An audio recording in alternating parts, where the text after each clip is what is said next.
welcome back to Rory's Workshop. Today I'm working on our tow car. I did a bit of welding in this for its last MOT, and I had to take the fuel tank out. Whilst I was there, I checked the fuel pump, but it would seem that I didn't put the tank seal back in correctly, and you are meant to change the seal every time anyway. So today I'm going to take out the fuel pump, replace the seal, put it all back together. And I thought, well, I'll show you how to do it. There's a couple of old videos on YouTube, but I thought we'll do one in a bit better quality, just with me in it. That's the only down draw. So first of all, I'm going to disconnect the electrical connection. I'm going to get some needle nose pliers, and we're going to undo the clips to get it all out of the way. You'll see that is wet. That is because of two things. Partly, most of it is diesel, but I have just cleaned it all down with a bit of brake clean, just to get all the crap away, because you don't want any crap getting in any of these pipes, and certainly not in the electrical connection as well. So that's all dried off. I'm now going to have a look and remove all of this. So to take off the electrical connection, you just pinch the side of the connector, give it a little bit of a wiggle, and it should just pop off, just like that. Beware, these connectors can be pushed out the back, so make sure that all the rubber grommets are still in there. And it's all groovy. Just to hide that out the way for a second. And then get a pair of needle nose pliers. I use needle nose pliers because I find it's easier.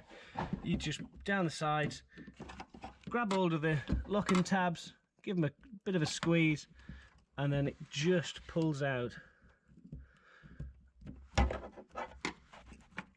with a bit of a wiggle. Do that on all four, and then you'll be groovy. So with these all out now, I'm going to make sure that they are clean, because you always want to keep your tip clean. Ooh. Pop that out of the way. There we go. Pull all these out. Now, so you want to try and keep these as clean as you can, because diesels do not like grit in their fuel system. And it's such a high pressure, it could cause a leak.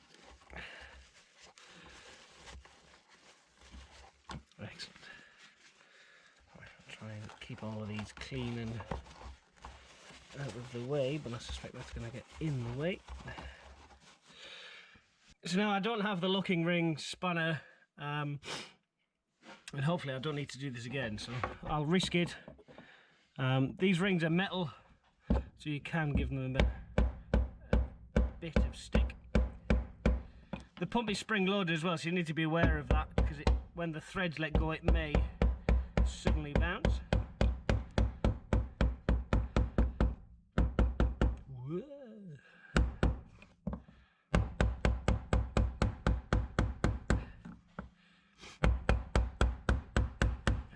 You can get the locking rings. I think Bearmach sell them, so certainly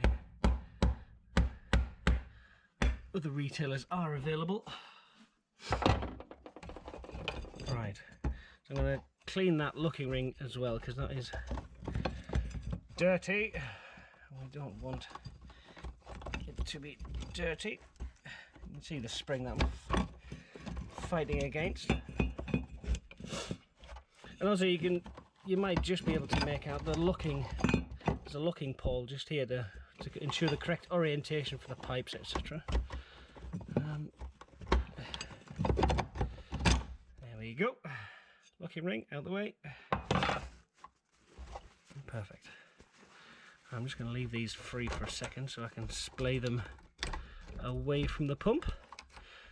So when you pull the pump out, you need to be aware of the fuel sender, which is in this as well, and there will be some diesel in it, just to be aware.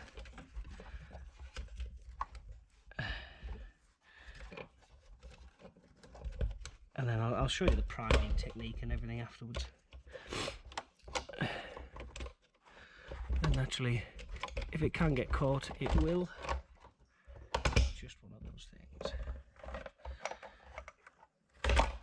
And there's the sender at the bottom. Perfect.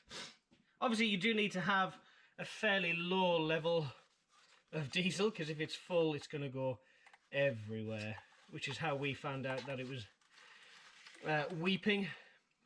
I'm just going to put this somewhere clean and dry.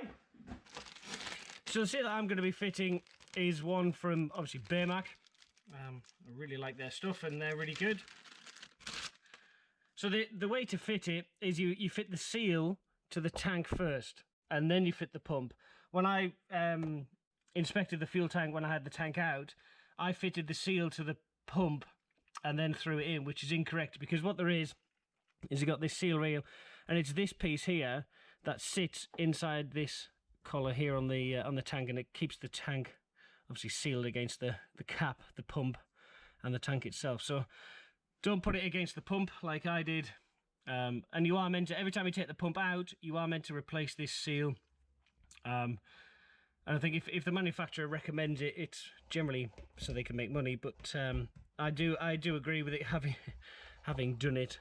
It's and for the sake of a couple of quid, I think it wasn't much.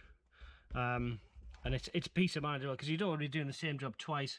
I'm annoyed that I have to do it, but mistakes were made. I'd rather tell you about it so you learn from it as well as me. Right, let's go and get the pump. Right, with the pump tidied up, we'll now ensure the float moves. Yeah, it's perfectly clear. I'm getting that bit of grass off because that would mess up my day.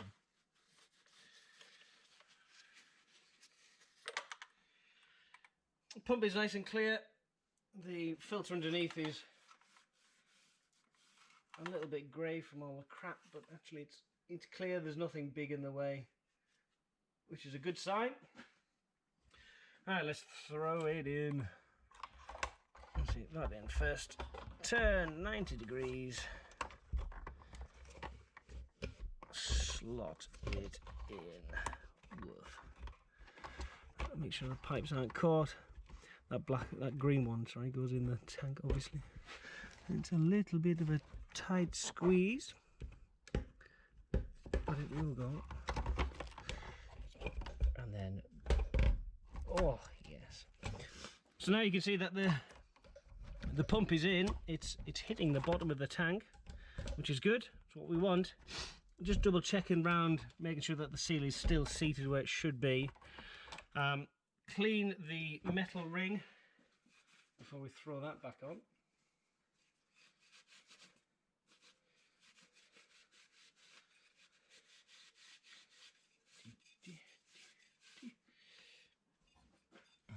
And now throw this on over the top. Catch the camera. Make sure you can still see. You don't need to catch the camera, by the way.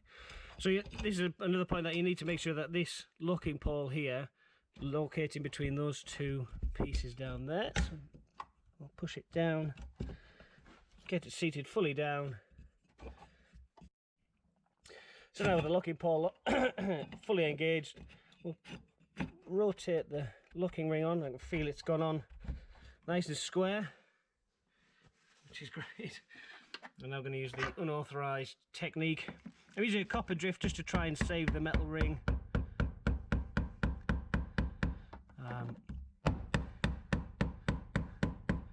These are light taps, I'm not giving it big stick. And then I'll just keep going until it starts to create quite a lot of resistance. You don't need to go too tight, because obviously the tank is made of plastic, and you don't want to go too tight because you don't want it to skip, because then you'd be buggered.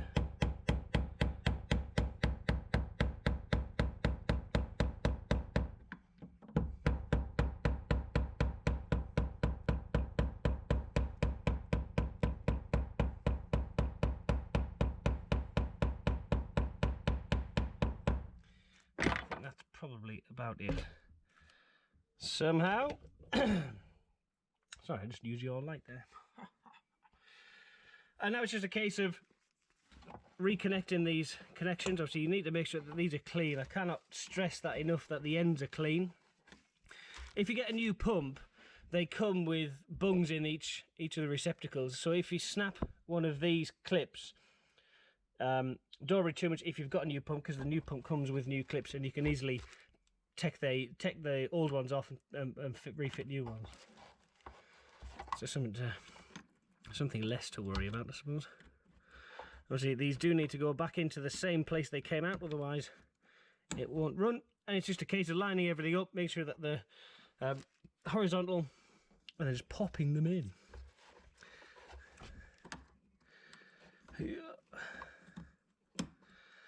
And then I'll show you the technique for priming. And I'll also show you how to put the trim back in, because I didn't film me removing it, because I get to cheat a little bit. Okay, so they're all in. I'm going to make sure that they are in the right places. I do have a photograph of when I did it ages ago, but I'll review the footage back in a second. So for us to put the electrical connection on, just make sure everything's clear and dry. Make sure obviously the connectors are still in there, still happy. These only go on one way, so don't mess it up. Obviously you've got the locking, the orientation clips there. Push down from the top, and you should hear a nice click. Just mine doesn't. But that is fully engaged, and now we'll go for the priming technique. So to prime the pump, you turn the ignition on. You can hear the pump fire up. Press the throttle 5 times,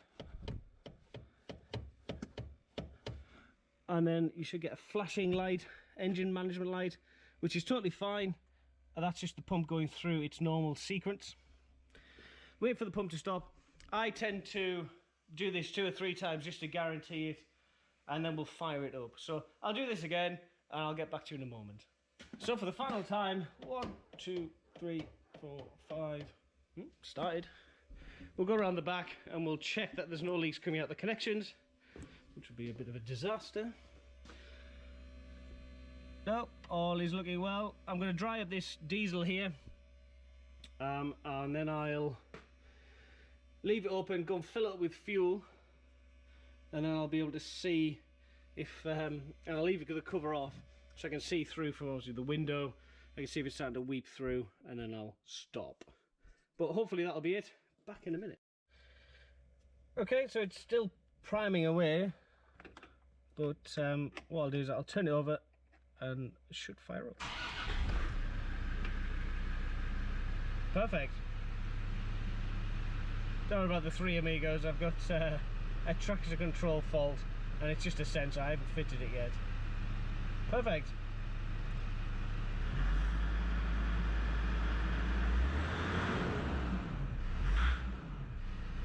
Ideal. Right. Let's go and fill it with fuel. So to get to the fuel pump, you need to lift the carpet. In the 7-seaters, you can just take off the covers that go for the bottom of the mount, and then get straight in. But you will have to remove this to get it back in there, so I thought I'd quickly show you how to do that. You pull open this cover here, put your hand down the back, and then you can feel that rubber strip here. And what you do is that you push it to one side, and then you can get a screwdriver in. Trying to do it one hand is a bit of a pain, but and then get a screwdriver in and then pop it. Or the other way is with a flat screwdriver. You can get it underneath and just pop it up. This one's been up a couple of times before, so there you go. Once you get it up, you can pull it out.